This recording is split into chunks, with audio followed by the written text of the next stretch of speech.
there's clearly just an exorbitant demand for Labubus, and whether or not Pop Mart has the infrastructure to meet that demand, or they're just periodically releasing them to keep interest peaked. There is infrastructure within China. China is a known counterfeiting hub, and its counterfeit networks extend into Vietnam, Bangladesh, Cambodia. So these existing networks can meet the Lafufu demand, as well as maybe not the Labubu demand from Pop Mart. But besides that, there's also accessibility. Prior to Lafufu's, counterfeit items are really not common to see in storefronts in the United States. Yeah. You would usually have to go to predominantly Asian or Chinese communities, but now we see Lafufus are being sold in gas stations, in delis, and bodegas, and smoke shops, or as prizes at fairs or parades. So the average American can now pretty likely come across a Lafufu for probably less than $20 in their day-to-day life. Okay, and that's significant because a Labubu is like at minimum 40 bucks or so, right? Yeah, a Labubu from the Pop Mart website, I believe, retails. It depends on the exact type. There's Big Into Energy, which I believe is $32, and then there is the Exciting Macaron or the Have a Seat, which are about $27 to $28. Yeah. Okay, you know, I don't want to say it, but buying knockoffs is kind of a time-honored tradition in the United States. I remember the designer bags like in the 90s, and I'm sure that there are Air Jordans floating around out there. So we hear reports of this from authorities around the world, and consumers are worried about fakes. But how common is it for authorities here in the United States to actually confiscate these knockoffs?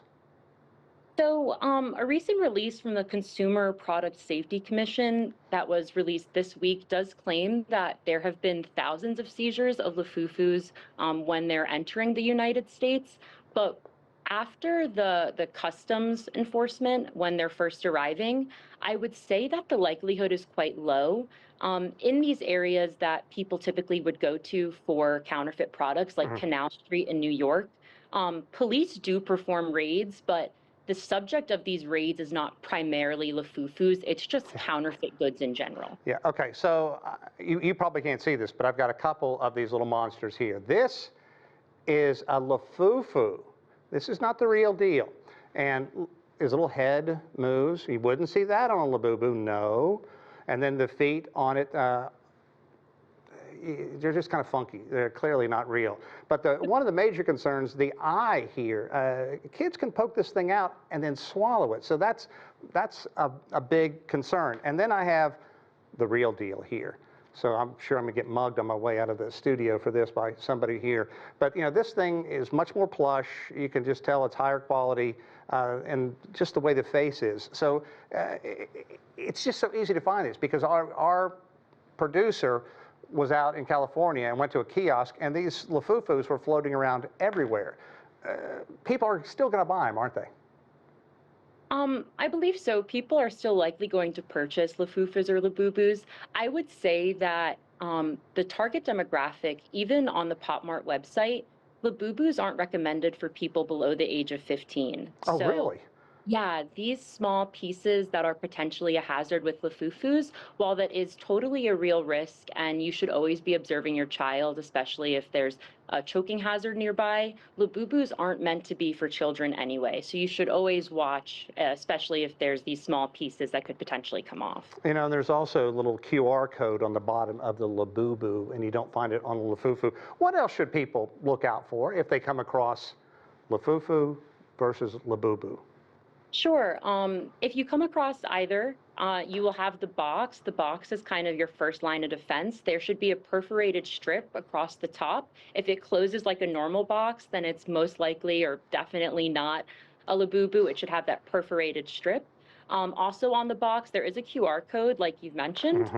That QR code will have newer versions. You'll be able to scratch off. Once you scan that QR code, there's a code that's revealed, and it will bring you to an authenticity page. There are some really high quality fakes that the QR code does bring you to the Pop Mart website, but it doesn't bring you to that authentication page. And then for the Labubu itself, I have some examples here with me. Oh, right.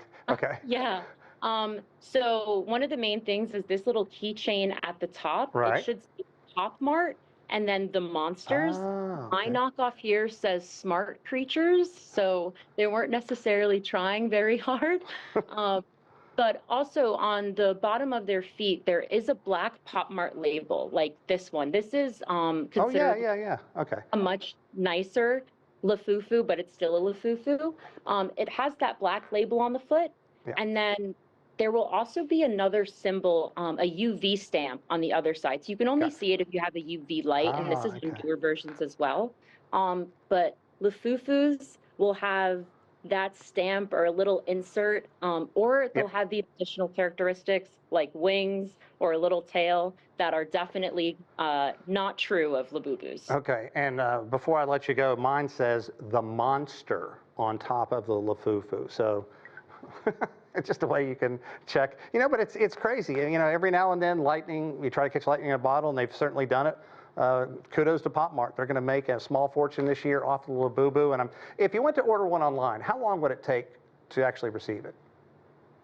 So I believe right now the wait time, if you were to get one, would be about 6 to 8 weeks. So it's about a 2 month waiting process, which also just drives people back into getting a Lafufu. Okay, uh, good stuff, Rian. I really appreciate your insight into this. It really opens my eyes, the good eyes, not the Lafufu eyes, to what goes on in this industry. Thanks very much. Of course, thank you so much. Okay.